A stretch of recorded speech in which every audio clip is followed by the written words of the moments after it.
Update 5.2. I'm out of the cabin and safe. Do not go to Pike's Peak looking to be a hero, looking to find the mines, or looking for me. You will die. Avalanches, radon gas, mine collapses, etc. Do not be a fool. Edit. I took down the photo of Faye because someone started sending me creepy messages about it. I admittedly should have known better. Someone gilded another one of my posts. Thanks very much, stranger. There are so many new developments, it's hard to figure out how to cram it all into 3,000-word no-sleep post. The morning after I spoke with my fiancée, Faye, on the satellite phone, and then was visited by the thing that mimics your voices, I got a call from Richard and Jason. In case you don't remember, they are my two best friends, and they're staying at my place and taking care of Faye while I'm gone. They're the only people I trust. Richard stays up very late and sleeps in the morning, kind of like what I'm doing right now. He does this for two reasons: to work on his art commissions, and to make sure Faye doesn't stab everyone to death and burn the house down in her sleep. The guys report that she is behaving quite normally and feeling good or just being productive. But then at night, she is unpredictable and weird. I feel like her soul is being cleaved in half. The two distinct sets of behavior are drifting farther from each other every day. Around 1 a.m. that night, Richard heard the voice of a young child, mumbling incoherently. He's up to speed on all the unusual experiences that have plagued my fiancée and me, so he immediately got up to investigate. He looked out the kitchen window, which faces the same part of the forest where I saw the man mimicking Faye's sleepwalking movements. Richard didn't find anything, so he walked a circle around the house and realized that the sound was coming from my bedroom window. He went inside and woke up Jason, and they stood outside the bedroom door, listening. They claimed they heard the distinct sounds of a child whispering and softly singing, and I bet you can guess which song that was. Both of these dudes are super ripped climbing enthusiasts, and they said they had never been so creeped out in their entire lives. Jason knocked on the door and said, "Faye? Who's in there?" And he promptly heard the child go, "Shh," and whisper something inaudible. Richard pushed the door open and said that Faye was standing in the corner of the room, in the dark, facing the wall. She was standing up on her toes, dragging her hands and nails down the wall and talking to herself. With her back turned to the guy, she said, "Oh, the skin is so perfect." Which one? Put him down in the hole." Richard saw something out of the window and hurried over to it. Jason stepped inside the room and reached out to put a hand on Faye's shoulder, but she whirled around quickly and covered her face with her hands. Her eyes were open, which is unusual for her when she sleepwalks. Then, and these are the exact words Jason used, she started speaking in the voice of a little kid. She made whining and crying sounds and rocked back and forth on her feet, cradling her arms as though she held a child. Then she turned around and started scratching at the wall again, still whispering in the kid's voice, saying things like, It's Faye. I can't see you. Are you up in the trees or down in the hole?" Then she started singing again. Richard ran down the stairs and out the front door, barreling toward the tree line. From the window, he had seen a small child walking around on its tippy toes, flailing its arms up in the air. On the phone, he told me he could hear it singing while he watched it from the window. When Richard got about 20 yards away from the thing, it took off running on the balls of its feet, heading straight into the trees. Richard stayed in pursuit and went in after it. It was too dark for him to follow, and he lost the kid after a few moments. He wandered around for a few minutes searching the area, and eventually heard the voice of an adult male. Rich says he walked a few steps deeper into the groove and saw a huge man standing about 30 feet away, completely naked, looking up into the trees. There were lacerations or dark pock marks of some sort all over his body.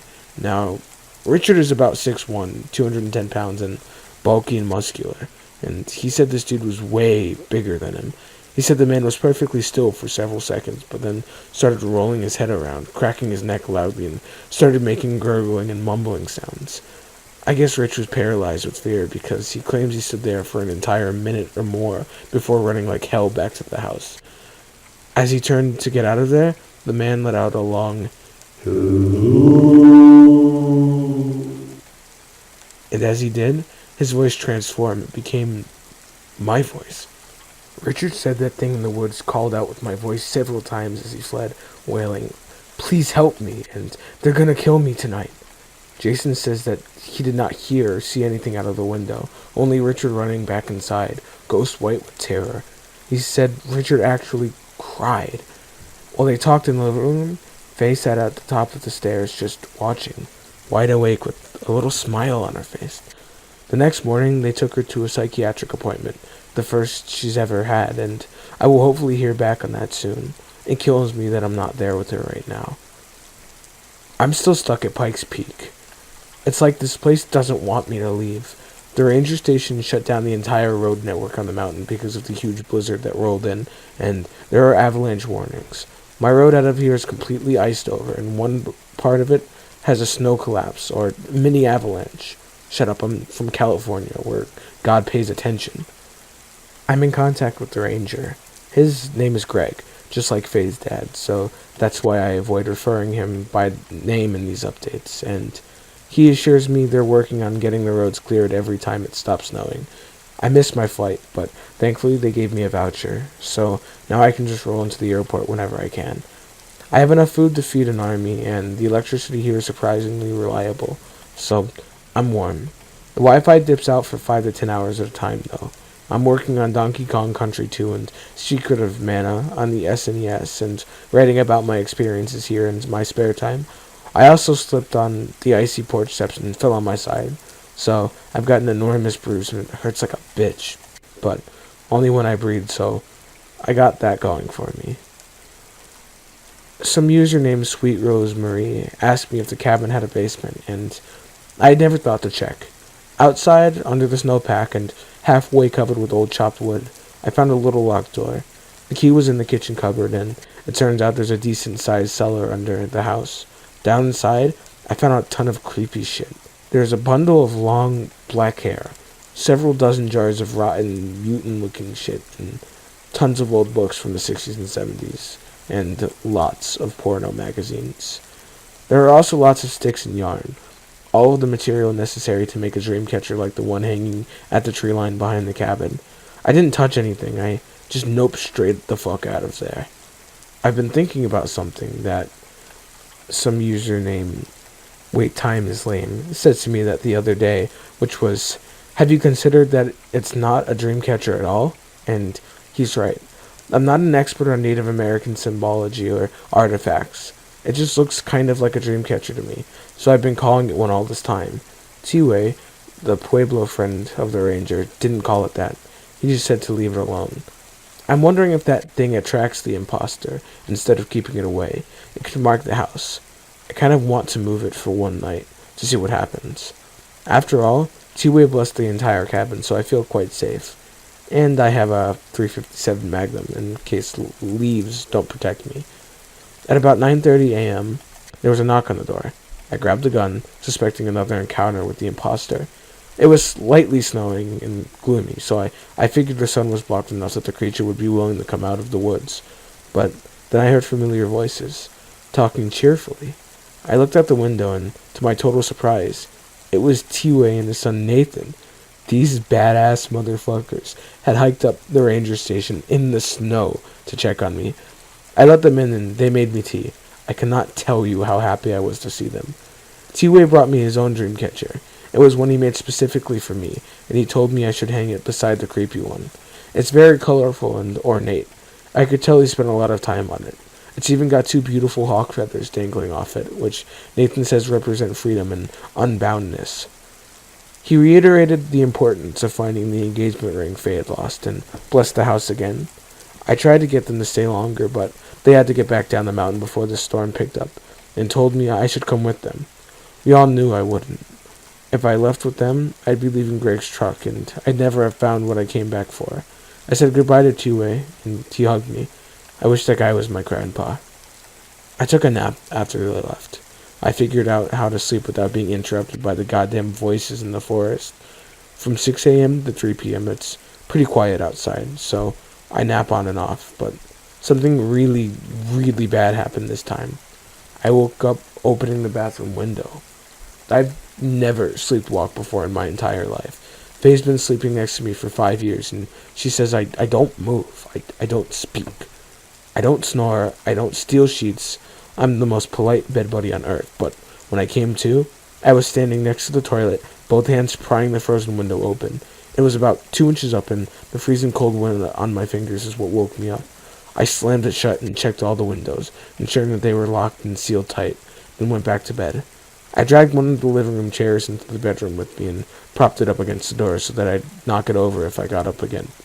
It didn't work. At around 1 p.m., I woke up standing at the front door and found myself pulling it open. The loud groans it issued were what snapped me out of my stupor. I slammed the door and shut and looked out the window next to me, praying nothing was out there waiting for me at the tree line. I saw nothing. Then I remembered that I'd had a dream. Images of a huge hole carved into the mountain surface in my mind. Snow and branches were caked all around the mouth of the entrance, and an impossible yawning blackness emanated from within. In the dream, I just kind of stood there, gazing into the vacant face of the deep, listening to Faye's weakened cries. I sat down on the couch and just sort of cried for about half an hour. I thought about what our lives had become and how bad I missed her. I thought about all the dreams we have of our future, the things that can never be if I don't figure out how to save her. I thought about all the promises I'll never keep if I die up here. I decided that it would be best to hang the dream catcher sooner rather than later, because the clouds broke for a while and it was fantastically bright out. I got geared up and trudged across the snow with T-Way's gift and hung it on the branch about 3 feet away from the evil-looking one. And that's when I saw it. Faye's engagement ring. It was dangling there right in front of me, as if to tease me. Someone had woven it into the strings of the dream catcher. I stood there for a long time, right between the two objects. I couldn't figure out if some benevolent force was giving me a break, or if I was being taunted by whatever beings have haunted my footsteps ever since I arrived on the mountain. Retrieving the ring would require me to not only touch, but destroy the creepy dream catcher. I had the thought to go ask No Sleep what I should do, but I feared that if I left even for 1 second, the ring would be gone when I got back, so I just tried to solve the riddle by myself. How I wish I'd brought the satellite phone out there with me. After a few minutes of standing there, I reasoned that T-Way's dreamcatcher would probably do just as well in protecting me, if in fact that was the function of the original one.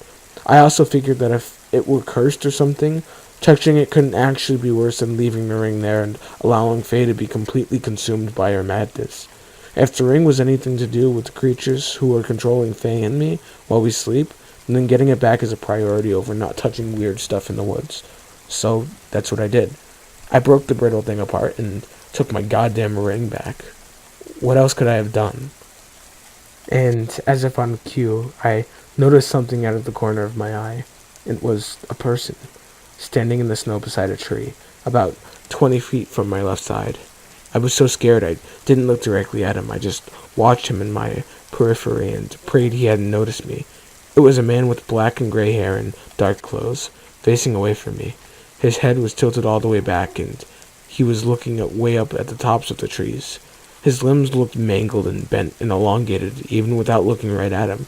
I slid the ring into my pocket as slowly as I could, trying not to make a sound.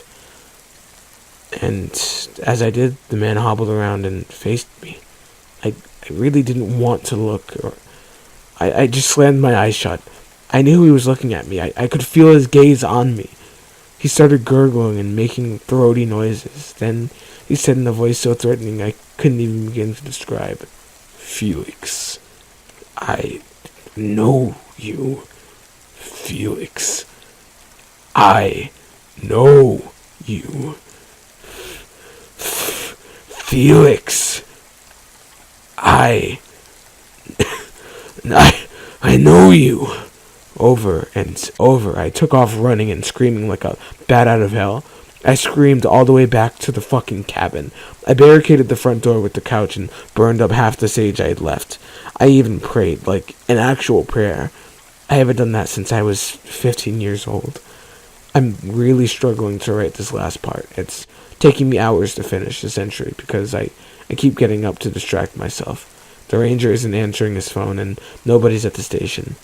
Maybe the power's out? I don't know what I did by breaking the dream catcher, and I don't know what tonight is going to be like, but Faye, if you ever read this and something happens to me, don't forget your tenderness, your softened skin. All I need is your love. Your love is my tourniquet. I have to say this even though I desperately want it not to be true. The man I just saw was T-Way. So guys, here's the interview. I have been promising this for so long. As you can see by its length, there's no possible way I could have uploaded it at the cabin on that crappy Wi-Fi. Sorry about my allergies. Sorry that this is so long, but people have been hounding me for as much information as possible. This will be my last update. We need to rest. Things have spiraled out of control up here on the mountain.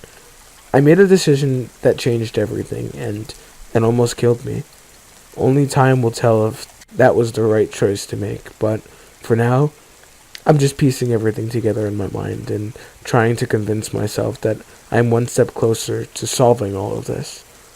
I destroyed the strange dream catcher that has been dangling on a tree branch behind the cabin since Faye and I first came to this place. Nobody knows who made it, what its purpose is, or why it's on the side of the tree facing into the woods, rather than the side facing the house. I found all of the supplies to make another one just like it, locked behind a cellar door that someone tried to hide years ago.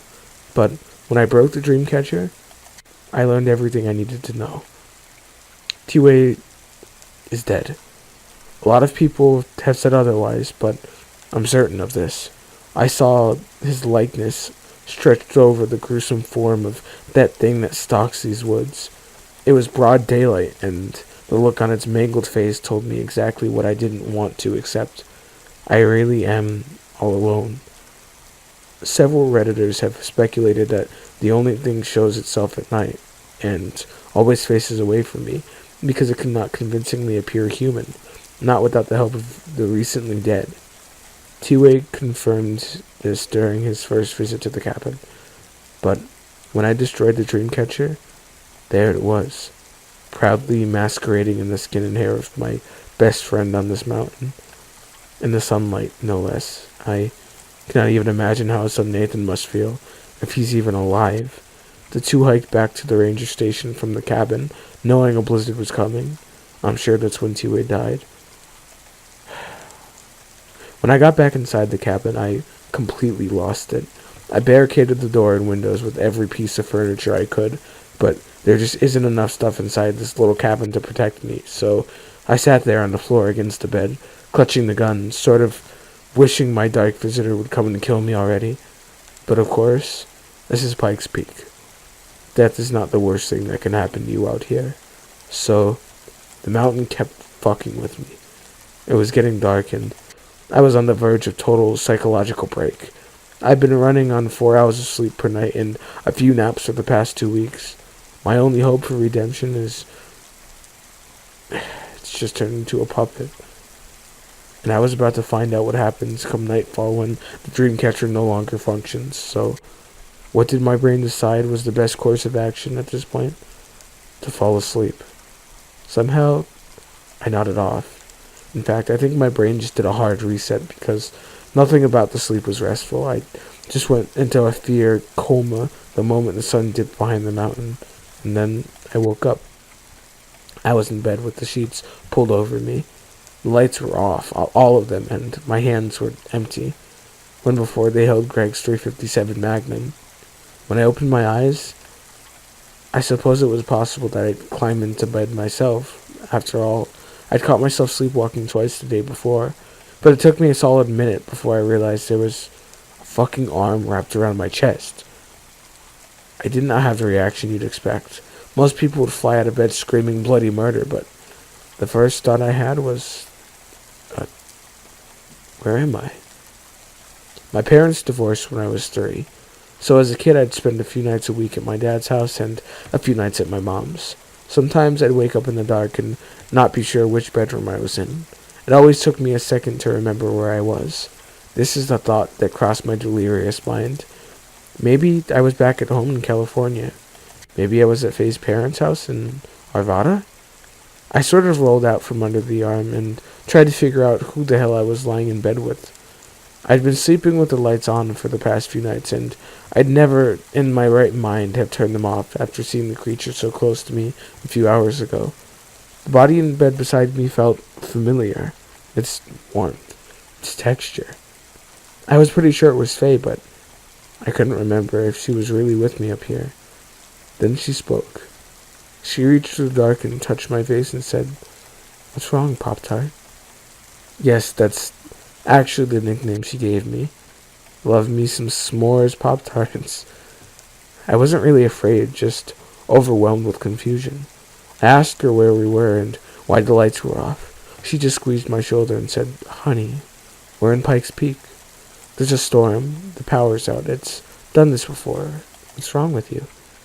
I got up out of bed feeling dreadful and falling over me. Heavier and heavier. The more awake I became. As soon as the sheets were off me, I felt blistering cold. Colder than it's ever been in the cabin. The heat must have been off for hours.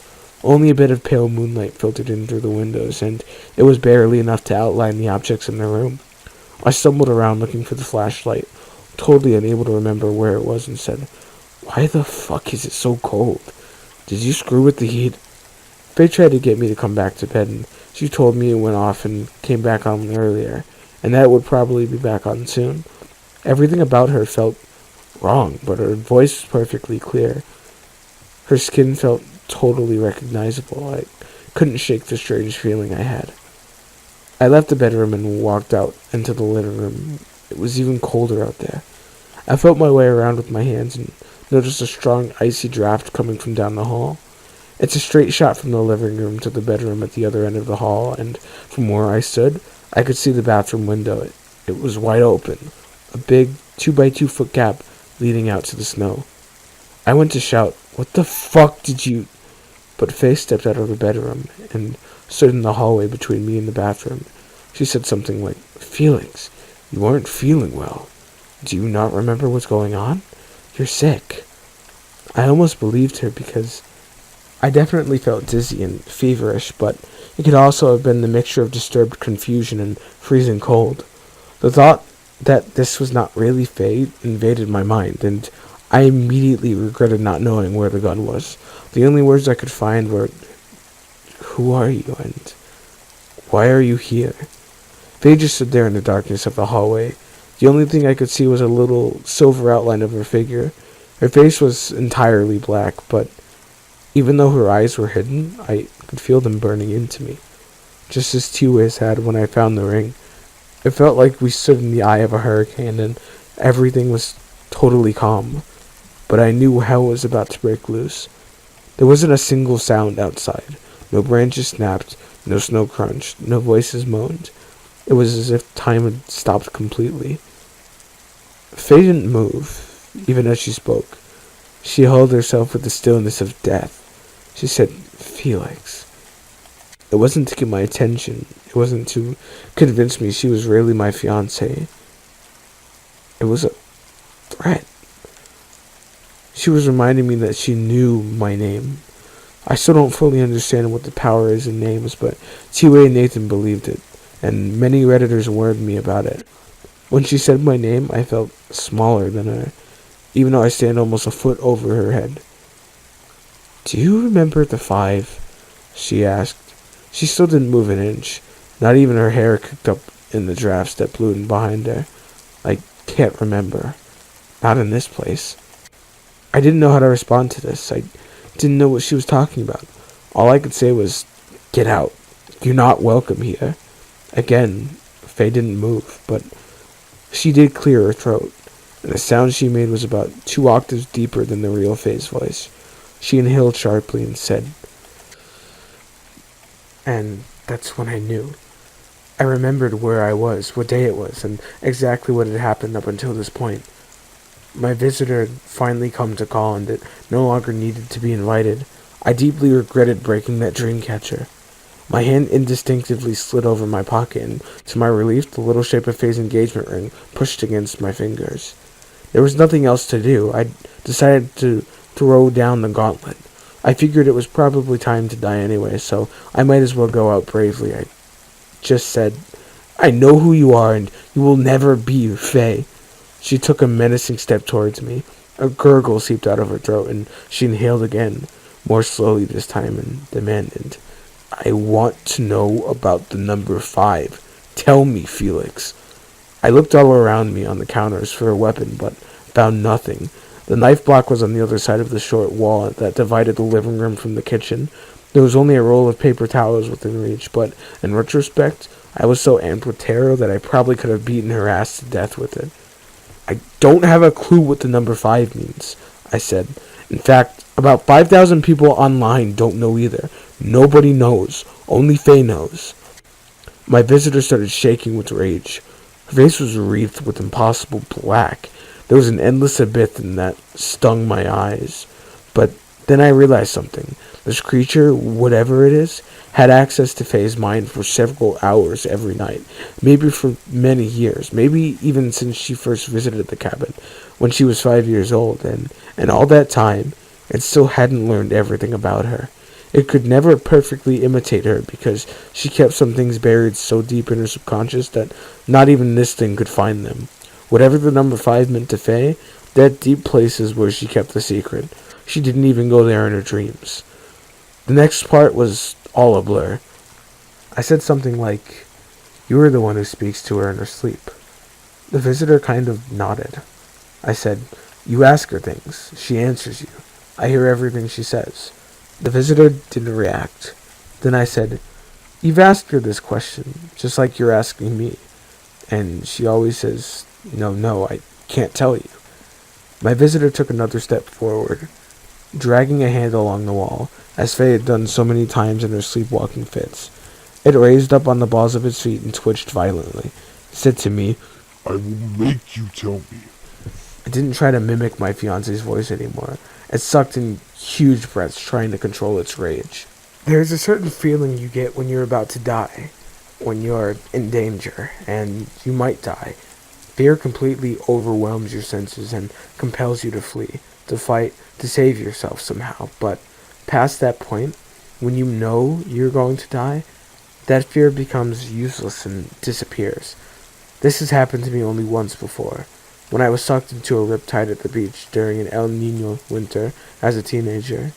And the moment I just wondered, will my body ever come back to shore? Will they ever know what happened to me?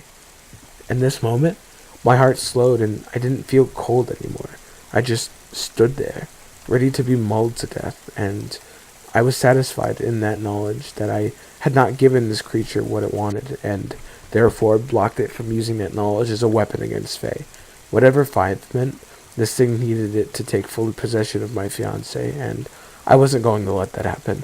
I laughed. I actually laughed and said, well, you're shed out of the look, buddy, because I don't know what the hell it means. Maybe you can tell me when you figure it out. The imposter laughed right back in my voice, a perfect mimicry. Then it said, well, then we don't need you anymore. It lunged at me. I have dodged a rabid German shepherd like I was a ninja, but this thing was so fast and so strong it knocked the wind clean out of me. I toppled backwards and crash-landed on my shoulders on the tile near the front door, and unleashed a barrage of blows on my face and neck. It raked my sweatshirt with razor-like claws. I tried my best to defend myself, but it was so dark in the house and I couldn't see almost anything. I managed to flail my way free of its grasp just for a second. I pulled myself up to my feet by grabbing the counter, and in doing so, my hand brushed against a little bundle of sage I'd been burning. The imposter was on me like lightning, grabbing me by the back of the neck and pulling me with the strength of a 250-pound man. I very innocuously whirled around and smashed the sage bundle into the creature's face, burned end first, and wrapped my other arm around its head. Faye's familiar locks tangled in my fingers.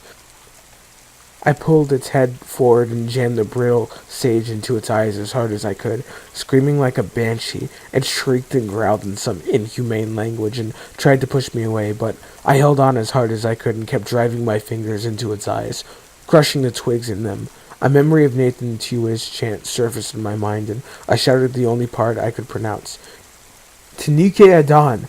Tanike Adon! Tanike Adon!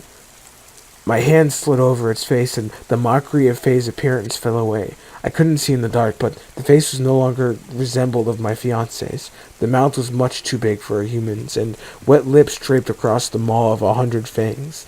And that was it.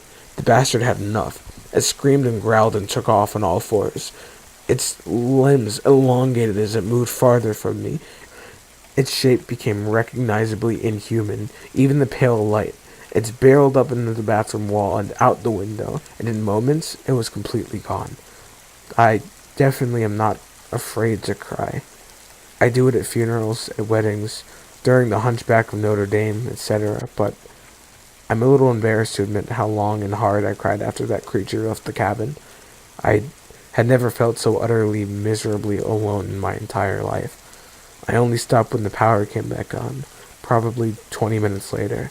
The heater kicked on and instantly I ran over to shut and lock the bathroom window. My satellite phone was gone. The gun was gone, probably outside in the snow, or up in the tree or down in the hole. I peeked out the window and saw something lying on the porch, right near the front door. When I cracked the door open, just for a second, I saw that it was Two-Way's dream catcher. It had been destroyed and placed in front of the cabin, mocking me or reminding me that I was unprotected. I checked the timer on the little battery clock in the kitchen, and it read 12:15 a.m. I was going to have to spend another night in this godforsaken cabin, but I vowed to myself that at daybreak, no matter the conditions, I would take Greg's truck and get down the mountain, or die trying. I didn't care if I slid off the cliff face. I'd never watch the sun go down in Colorado ever again. For a while, I actually considered leaving right then, in the middle of the night. Many Redditors have reprimanded me for not doing this before, but I assure you, even in this situation, driving in the dark on that icy little road next to a 400-foot cliff is a complete nope situation. But the mountain had other plans for me. At one point, I risked sneaking outside to determine how deep the truck was buried, but as I approached, I saw that the snow had been dug out around the two front tires, and they'd been slashed to ribbons. All I could do was let out a grim laugh and trudge back inside. At least it was warm in there now. At around 1 a.m., the voices started up. They arose from far off in the woods, several of them at once, groaning and screaming, dark elegies to the night. It was all the same evil gibberish I'd heard 1,000 times before, but they slowly made their way into the open field, and eventually to just outside the cabin. I lit the remaining pieces of sage and did a once-over on all the windows that weren't barricaded with furniture. I also donned the medicine pouches and amulet that Two-Way and Nathan had given to me, hoping they'd be similarly effective in protecting me. Then I remembered Two-Way's useless dream catcher, and imagined my crumpled corpse lying in the snow beside it. Outside the front door, I distinctly heard my own voice calling, "Faye! Faye, it's me, Felix! Let me in! Let me in!" And from near the bathroom window, I heard my voice again saying, "Hi, sweetie. I miss you so much." I repeated a few other things I've said on the phone in conversations with her, and even a few things I said to her while she was sleepwalking back at our home in California. There were footsteps on the roof, 2, maybe 3 pairs of little feet, stomping all over the ceiling, voices of crying children paired with them. I stood there in the kitchen, clutching a knife and the herbs, waiting for the end. The voices circled the cabin as though a handful of deranged lunatics were slowly marching around the perimeter, singing the songs of hell as they went. They begged for help. They laughed maniacally. They whispered and screamed and talked entirely to themselves all at once. Their dim shadows passed the window curtains over and over. I heard glass breaking in the bedroom and then in the bathroom. The stomping on the roof grew louder, and the voice at the front door grew more urgent. Someone began knocking on the door, and the others tapped on the living room windows. They all started screaming, "Faye! Faye, let us in!" and "Felix, are you there?" And then, as if heaven sent, a blinding white light illuminated the entire cabin from outside. All of the window curtains at the front of the house lit up, and the sound of motors drowned out the hellish cries. Someone had driven up to the cabin. I heard doors opening and men calling out coherently. The footsteps on the roof thundered overhead to the back of the cabin, and then the screams of children drifted off into the woods, echoing as they withdrew. The ranger bashed on the front door, calling out my full name, instructing me to come outside. I looked out the window and saw 5 men, some in uniforms, and the ranger. There was a humongous off-road snowplow, 2 snowmobiles, and a big truck. They'd come to save my life. When I went outside, I just walked up and hugged the ranger. I didn't even grab my winter jacket. He informed me that they were getting everyone off the mountain because of the problem with the power grid. He said he feared I'd freeze to death. The ride down the mountains would have been the happiest ride of my life. Except for the view. We snaked across slippery white roads, and even with the truck's high beams on, I could see the brightest stars I've ever witnessed. But beneath them, dangling in the trees, were dozens and dozens of human bodies. They swung by a rope from their feet or necks, and some of them were flayed or missing parts. The ranger did not appear to notice, and I kept my mouth shut. As they passed overhead on a downward crawl, I almost could make out their frozen faces, lifeless for years, maybe decades. Their black blood stained the trunks of the trees. I'm not sure if these were the spirits T-Way talked about, or if I had simply been experiencing temporary insanity. I'm not sure I'll ever know who they were, but I'm guessing that if the Rangers showed up any later, I would have become one of them. I will never forget the haunting image of passing underneath them. We arrived at the ranger station and remained there overnight. I slept on a cot in a room of about 15 people, all locals from different places on the mountain. I asked the ranger if he'd heard from T-Way or Nathan, but he said he'd not. The next morning, one of his men drove straight to Denver International Airport, and I boarded a plane without any luggage whatsoever. It didn't matter. I had the ring in my pocket, and I'll never need another jacket again, as long as I live. When I finally got home, Faye let me have it. She kept kissing me and yelling at me. I understood she was angry that I'd spent so much time trying to take control of the situation, treating her like a child and disregarding her feelings in my crusade to rescue her. She was upset that I consigned her to the care of my best friends without asking, but seemed to appreciate their help. Richard and Jason were happy to leave my house and never look Faye in the eye again, although they did have some good news for me. Faye had not slept-walked or slept-talked or done anything out of the ordinary in over 24 hours. This corresponds almost exactly with when I retrieved the ring from the dreamcatcher. After an hour or so of reprimanding me for being thick-headed and an idiot, Faye forgave me, and we laid in bed together and talked about everything. I apologized to her for the way I had treated her, and put the ring on her finger. She looked relieved to have it back on. I'd swore I'd never screw up like that again. We both slept a full night, no strange night terrors or bad dreams or sleep disturbances of any kind, and in the morning, yesterday morning, we had Faye's favorite waffles. At about 11 a.m., I received a call. To my great relief, it was Nathan. I immediately pressed him for information about T-Way and what exactly had happened after they left the cabin that day. He ignored my questions and said very ominously, "Please, let me speak to the one who followed you home." I said something like, what? To which he replied, "The one that calls itself Faye." My fiancée and I had been sitting on the couch watching the most recent Game of Thrones, so I just sort of handed the phone over to her and said, "It's for you." She put it to her ear and said, "Hello," and then listened for about a minute. I could hear Nathan speaking, but I could not make out what he was saying. Suddenly, a volcano of black puke exploded from Faye's mouth. It absolutely covered the couch and the carpet and sent me nearly jumping out of my skin.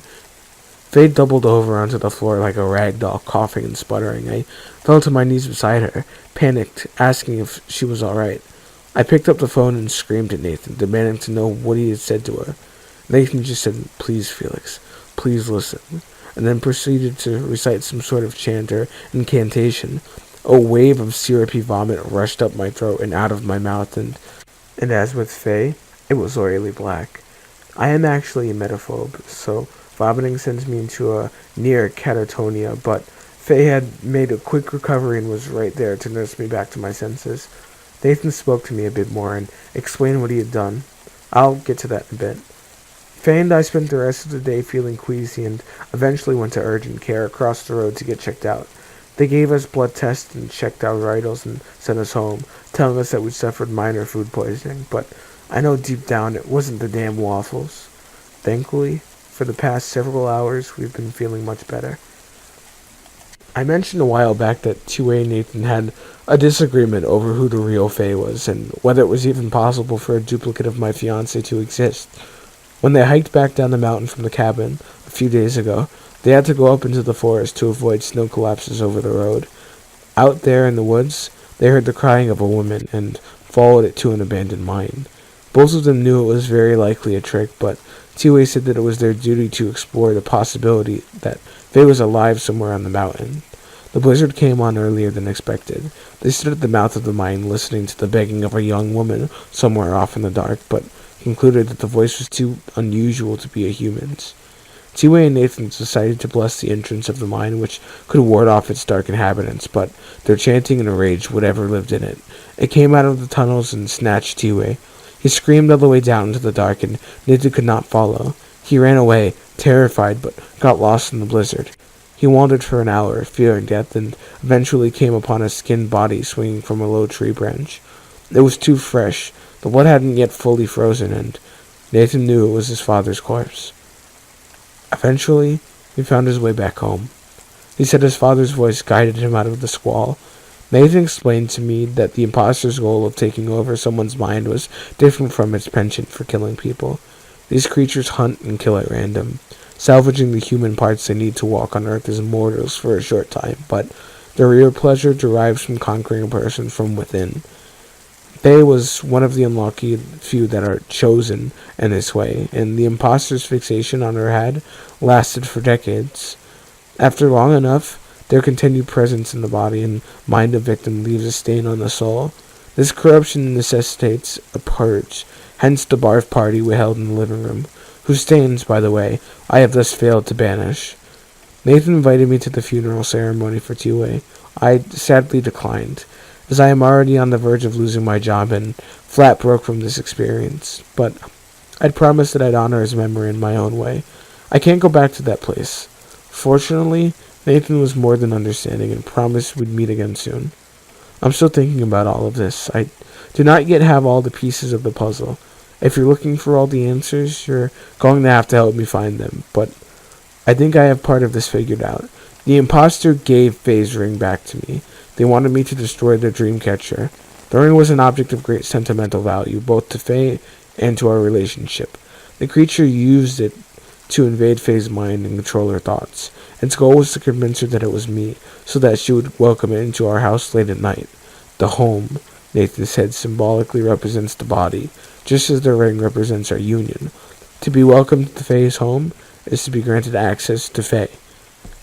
But because the imposter could never learn everything it needed from Faye to mimic me, it gave up on that project and instead came after me.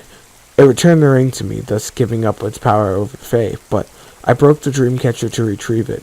As it turns out, that creepy, mysterious dreamcatcher was in fact protecting the cabin and everyone inside it, which is why the imposter needed to be invited in. When I broke it, the creature could have easily come in and killed me, but it needed information from me before it did. It needed to know one of Faye's darkest secrets to rule her. I'm not sure I'll ever unravel the mystery of the number 5, but I do know one thing. Not knowing what it means actually saved Faye's life, so I'm not sure I ever want to know. As for Faye, she's back to normal and in perfect health. She sleeps soundly and only mumbles a bit, which is pretty normal for her. Her sick sense of humor has returned as well. But last night, as we went to sleep, she turned out the light and said, "Thank you for trying so hard." Then she leaned over and licked my face. Edit. I am overwhelmed by the kindness and reception of the no-sleep community. Your words really do mean a lot to me and to Faye. We read them together. Thank you so very much.